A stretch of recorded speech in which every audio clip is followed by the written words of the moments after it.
This morning, you were in Washington, D.C., going after a congresswoman that I think a lot of Canadians have heard of. I mean, there's hundreds and hundreds of congressmen and women, and I don't think most Canadians know most of them. But an interesting and I think odious congresswoman is Ilhan Omar from Minnesota.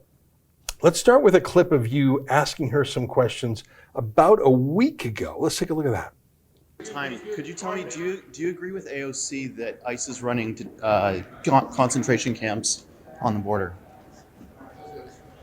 There are camps and people are being concentrated. This is very simple. I don't even know why this is a controversial thing for her to say. We have to really truthfully speak about what's taking place. And this is why it's really important for us to abolish ICE and make sure that we have an agency that is accountable to the people, that is dealing with the situation in a humane way. There's no way that we can allow for kids to be caged in this country and children to be separated from their families and people being terrorized in their communities.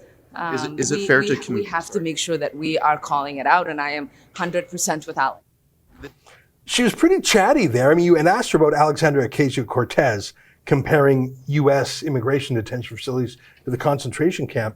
This Somali extremist loved that comparison. Oh, absolutely. She said, and I didn't quite understand her logic. She said people are being concentrated and they're in camps, therefore it's a concentration camp. She illustrating a terrible understanding of what the Holocaust was, and that's at best. And at worst, it shows that she is just blatantly anti-Semitic. I think she loves the idea of making the idea of a concentration camp banal.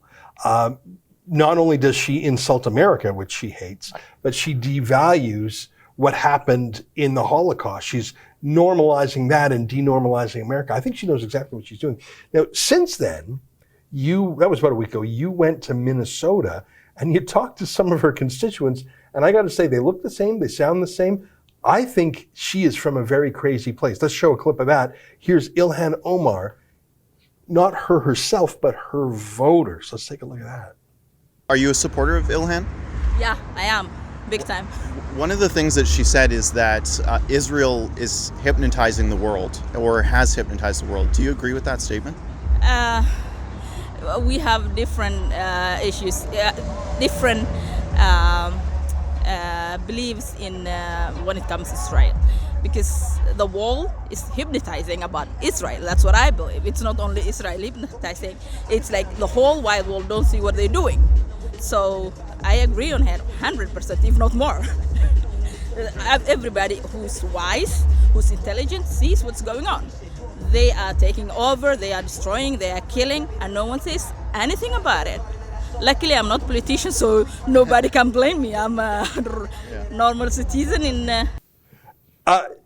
You put to them some of her crazy anti-Semitic tweets about Jews controlling the world, Israel hypnotizing the world, and they said, yeah. Yeah, I mean, they were completely on board. I didn't think as a Canadian, I didn't understand how someone like Ilhan Omar could get elected, someone who hates the United States as much as she does. But then I realized that there's this enclave of voters that she has been relying on to get her elected, and they are just as anti-Semitic as her. Now, I'm not saying that every Somali in that community is anti-Semitic, but there was a surprising amount of people who were really concerned with whether or not I was a Jew. That's an excerpt from the Ezra Levant show. Every day I do a video monologue and then I interview an interesting guest, and then I end by reading my hate mail. But you've got to subscribe to it, which you can do at therebel.media/shows.